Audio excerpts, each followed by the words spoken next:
एक गुरुकुल के आचार्य अपने शिष्य की सेवा से बहुत प्रभावित हुए।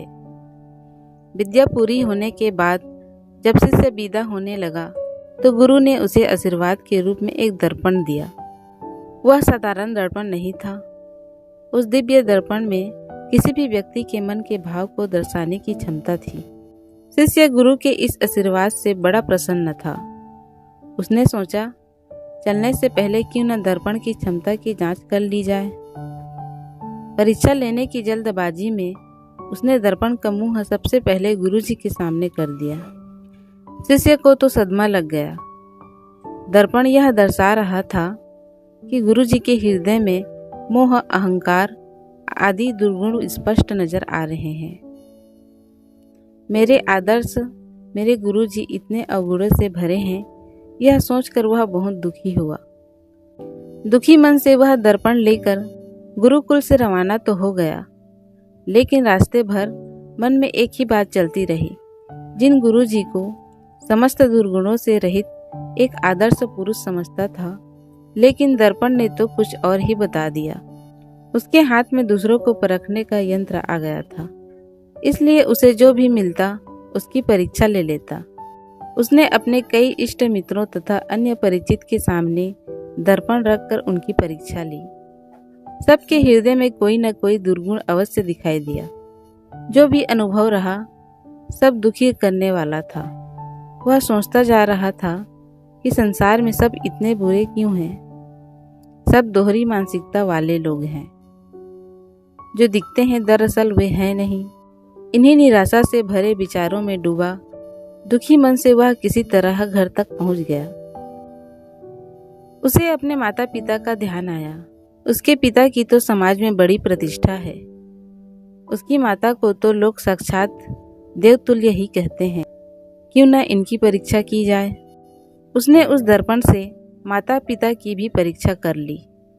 उनके हृदय में भी कोई न कोई दुर्गुण देखा। ये भी दुर्गुणों से पूरी तरह मुक्त नहीं है। संसार सारा मिथ्या पर चल रहा है। अब उस बालक के मन की बेचैनी सहन के बाहर हो चुकी थी। उसने दर्पण उठाया और चल दिया गुरुकुल की ओर। शीघ्रता से पहुंचता और सीधा जाकर अपने गुरुजी के सामने खड़ा हो गया। गुरुजी उसके मन की बेचैनी देखकर सारी बात का अंदाजा लगा चुके थे। चेले ने गुरुजी से विनम्रता पूर्वक कहा, गुरुदेव, मैंने आपके दिए दर्पण की मदद से देखा कि सबके दिलों में तरह तरह के दोष हैं।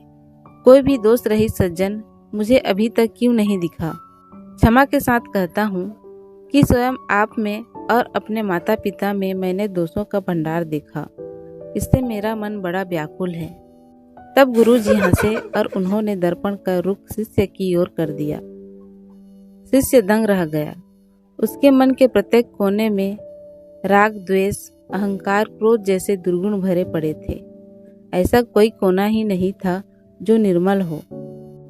गुरुजी बोले, बेटा, यह दर्पण मैंने तुम्हें अपने दुर्गुण देखकर जीवन में सुधार लाने के लिए दिया था, ना कि दूसरों के दुर्गुण खोजने के लिए। जितना समय तुमने दूसरों के दुर्गुण देखने में लगाया, उतना समय यदि तुमने स्वयं को सुधारने में लगाया होता तो अब तक तुम्हारा व्यक्तित्व बदल चुका होता।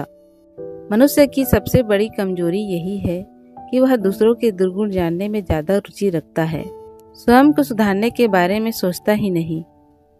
इस दर्पण की यही सीख है जो तुम नहीं समझ सके। दोस्तों, इस कहानी से हमें यह शिक्षा मिलती है कि बेशक संसार में दुर्गुणों की भरमार है, परंतु हम में भी कम अवगुण नहीं है। किसी और में दोष खोजने से बड़ा अवगुण क्या है। यदि हम स्वयं में थोड़ा थोड़ा करके सुधार करने लगे तो हमारा व्यक्तित्व परिवर्तित हो जाएगा।